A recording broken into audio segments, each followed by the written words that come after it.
Oi, gente, hoje eu vou fazer um resumo sobre a unidade 1 de redes de computadores, que se trata de conceitos básicos de arquitetura, tipos de redes, periferia da internet e meios físicos, núcleo da internet, qualidade de serviço e arquitetura e padrões. Então, eu vou falar um pouco sobre cada um desses pontos, certo? Começando aqui pelos conceitos básicos de arquitetura, né? Então a gente primeiro é importante se perguntar o que é uma rede de computadores, né? Uma rede de computadores é um conjunto de computadores autônomos interconectados por uma única tecnologia, certo? Então é algo bem amplo. E a internet, né? O que ela é?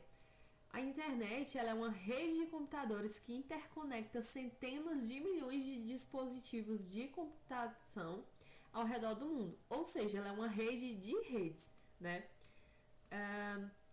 Sobre os elementos de uma rede, né? O que forma uma rede de computadores? A gente tem em todas as redes quatro elementos comuns. No caso, regras, ou acordos para determinar como as mensagens são enviadas, né? As mensagens ou unidades de informação que vai navegar de um dispositivo para o outro, o meio, né, que vai interconectar esses dois dispositivos e os dispositivos em si, né, que vão mandar as mensagens e etc. E o que seria um protocolo, né, que a gente também ouve muito falar em redes de computadores. Protocolo, agora que a gente entendeu, né, um pouco sobre o que é a internet, vamos considerar o que é um protocolo, que é algo muito importante nesse meio. Um protocolo de rede, né, ele vai se assemelhar muito com o protocolo humano. A única diferença é que as entidades que trocam mensagens e realizam ações são componentes de hardware ou software de um dispositivo, por exemplo, um computador, certo? Todas as atividades da internet que envolvem duas ou mais entidades remotas que se comunicam, elas fazem essa comunicação através de um protocolo, né? Então aqui a gente tem uma pequena comparação. Aqui o protocolo humano, a gente, digamos, envia, né? Fala com uma pessoa, fala um oi, a pessoa escuta e entende, né? E vai devolver com outro oi, né? Aí a mulher aqui, essa pessoa quer falar comigo, então eu vou perguntar que horas são. Que horas são, por favor? E a outra pessoa retorna com o horário, né? Da mesma forma, aqui em redes, a gente vai solicitar uma conexão TCP, por exemplo, vai receber uma resposta, depois a gente vai poder mandar um método, né? No caso aqui, mandou um método GET e depois eu recebi um arquivo. Então, protocolos, eles são as regras que os dispositivos de rede usam para se comunicar, certo? São as regras. Então, essa padronização, ela possibilita que os equipamentos e dispositivos criados por diferentes empresas trabalhem em conjunto, certo? Então, é isso. A gente viu a respeito dos conceitos básicos. Vamos agora ver sobre tipos de redes, periferia de internet e meio físico, certo? Primeiro, falando um pouco sobre tipos de redes, né? As redes, elas podem ser classificadas de diferentes maneiras. Um possível critério de classificação é a escala da rede, certo? Então a gente vai ter, quanto à escala, esses tipos de redes. Redes pessoais, que tem por volta de 1 metro. Redes locais, de 10 a 100 metros ou 1 quilômetro. Temos as redes metropolitanas, que são para cidades. Temos as redes de longa distância, né? Que temos até 1.000 quilômetros. E as redes interconectadas, que é no planeta todo, né? Digamos assim. A gente também tem a periferia da internet, né?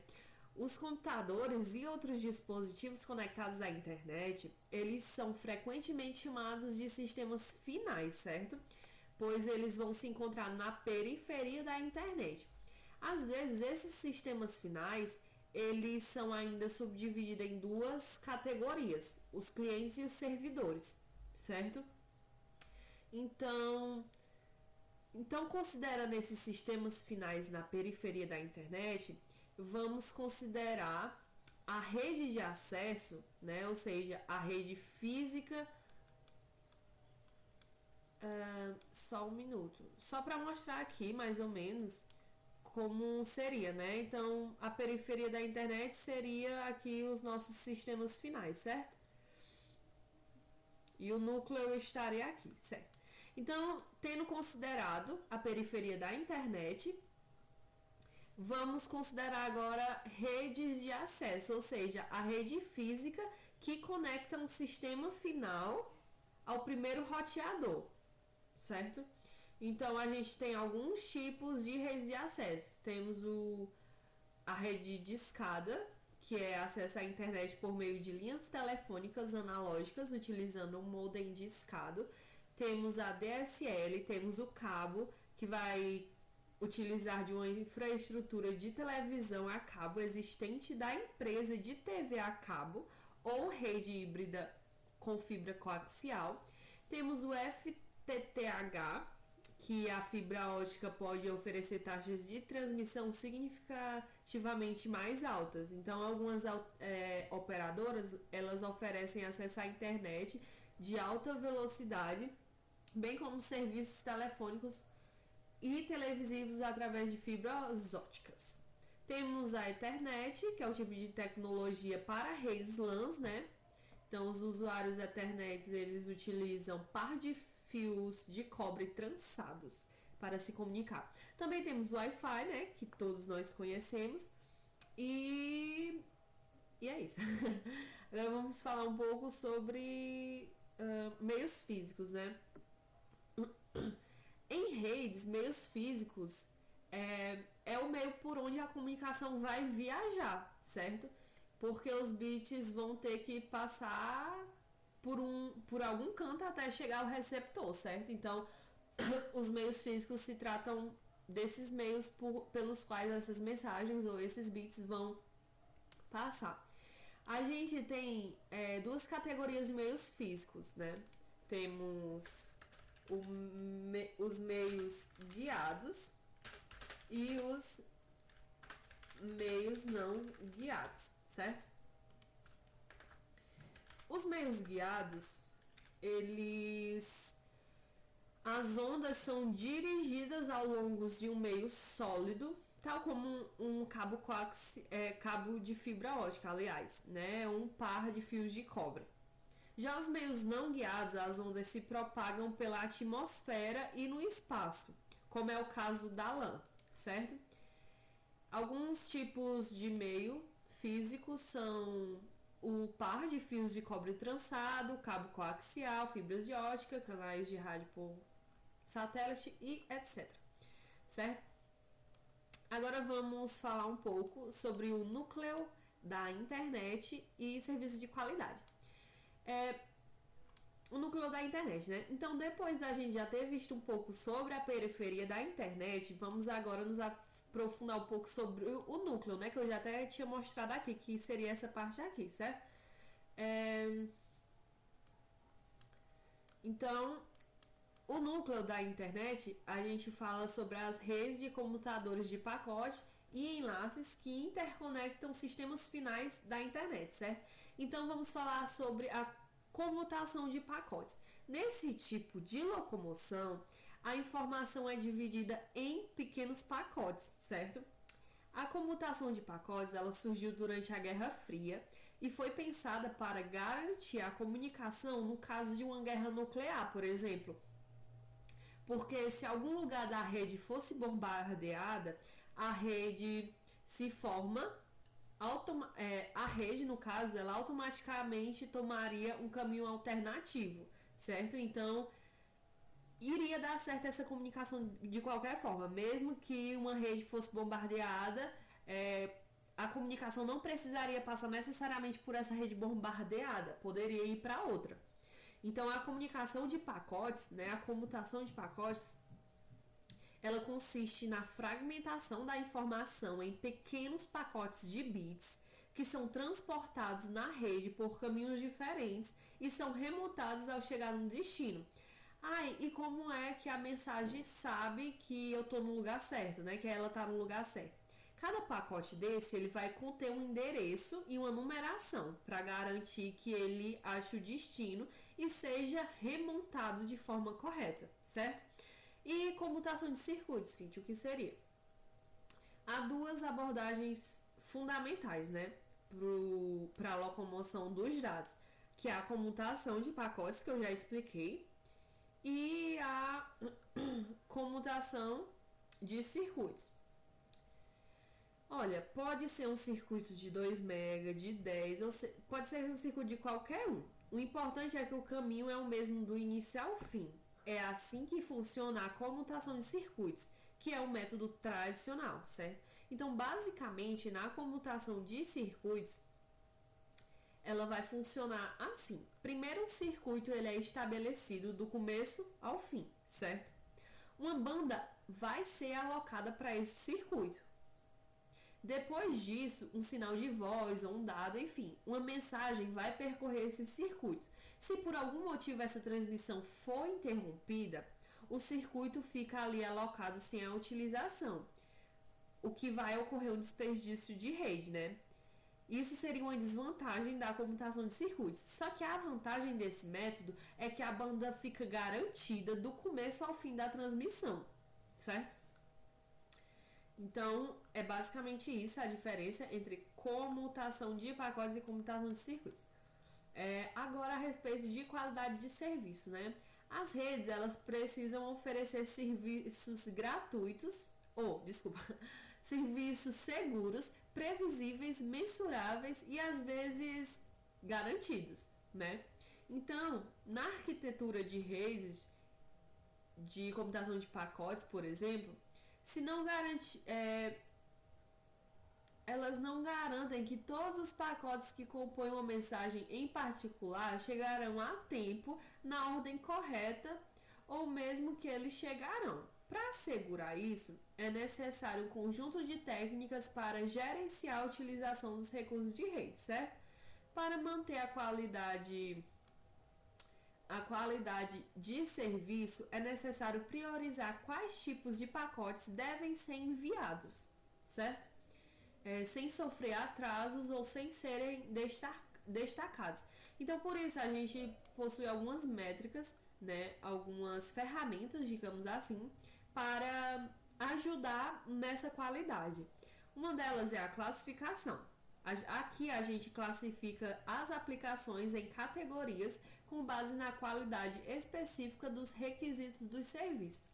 E na designação de prioridades, um administrador ele pode decidir alocar a maior parte dos recursos de rede para filmes, por exemplo, por acreditar que esse seja a prioridade dos seus clientes. Esse administrador pode decidir que o impacto será mínimo se os usuários de e-mail tiverem que esperar um pouco mais para seus e-mails chegarem. Então aqui a gente pode meio que fazer uma fila de prioridades, né? Para ver quem tem a prioridade mais alta, digamos assim, para receber a mensagem. Se é quem vai assistir o filme ou se é quem vai enviar um e-mail, por exemplo, né?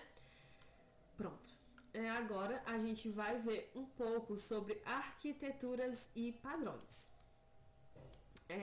Os padrões, eles são muito importantes para promover a comunicação entre dispositivos de fabricantes distintos e permitir uma economia de escala. Os protocolos, eles são visualizados como hierarquia de camadas, certo? Com cada nível de serviço superior, dependendo da funcionalidade dele. Então, a gente tem aqui como uma das principais arquiteturas o modelo OSI, né, que é um modelo de camadas. Ele é uma abstração, ou seja, é um modelo abstrato conceitual que traz o funcionamento de um protocolo ideal em redes de computadores, certo? Então, ele é um modelo de camadas. Aqui estão as camadas. No caso, são camadas porque eles possuem várias funções, sendo elas isoladas, né? E cada um, digamos assim, faz a sua parte, certo? Então eu vou falar aqui um pouco sobre cada um. A gente começa de baixo para cima. Então a gente tem aqui primeiro a camada física, que se trata de transmissão binária, né? Ou seja, ela vai tratar da sinalização de redes e da conversão de bits, certo? E sinais elétricos. Aqui a gente também define os aspectos mecânicos e elétricos da rede. E vamos especificar o tipo de cabeamento, por exemplo, certo? Na segunda, a gente tem a camada de enlace ou link de dados, né? Que é o acesso aos meios. Aqui a gente tem a organização dos dados a serem enviados em conjunto com bits denominados, certo?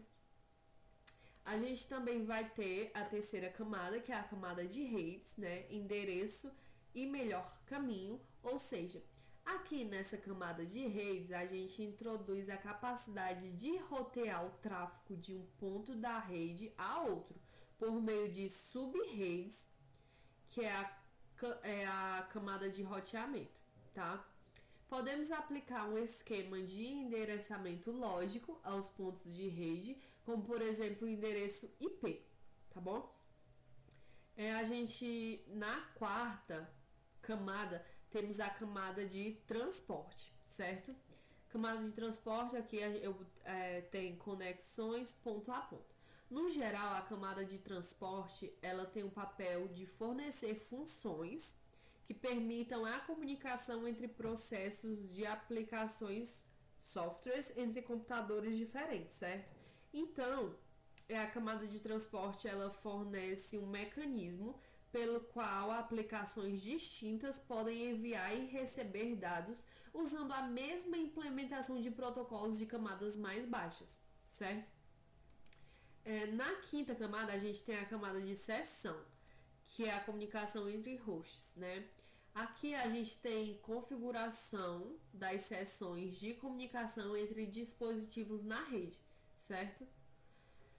Uma sessão, ela vai poder ser iniciada, mantida e finalizada quando não houverem mais dados a serem transmitidos, certo?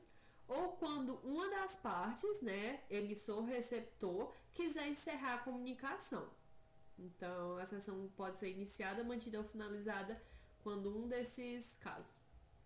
A gente também tem a camada de apresentação, né, representação de dados, ou seja, esta camada ela vai lidar com as técnicas de apresentação dos dados, o que significa basicamente que ela é responsável pela forma como os dados são reconhecidos e visualizados em seu destino, tá? Ou seja, pela pessoa que recebe, né? Pessoa ou o que receber, né? O dispositivo que recebe. Na camada de aplicação, temos processos de redes para aplicações, ou seja, essa camada ela é mais alto nível, conceitualmente, claro. E ela é responsável por fornecer os serviços de rede às aplicações que rodam no computador. Assim, por exemplo, o seu navegador, o seu programa de e-mails, ele acessa a rede, pois é capaz de se comunicar com a camada de aplicação na pilha de protocolo, certo? Então, a gente se comunica diretamente com essa sétima camada, a camada de aplicação, que é a camada mais alto nível, certo? Então, esse foi um resumo sobre as 7 camadas do modelo OSI e foi um resumo da unidade 1, né? Com esse esquema aqui de mapa mental e bloquinhos de nota. Espero que tenham gostado e é isto.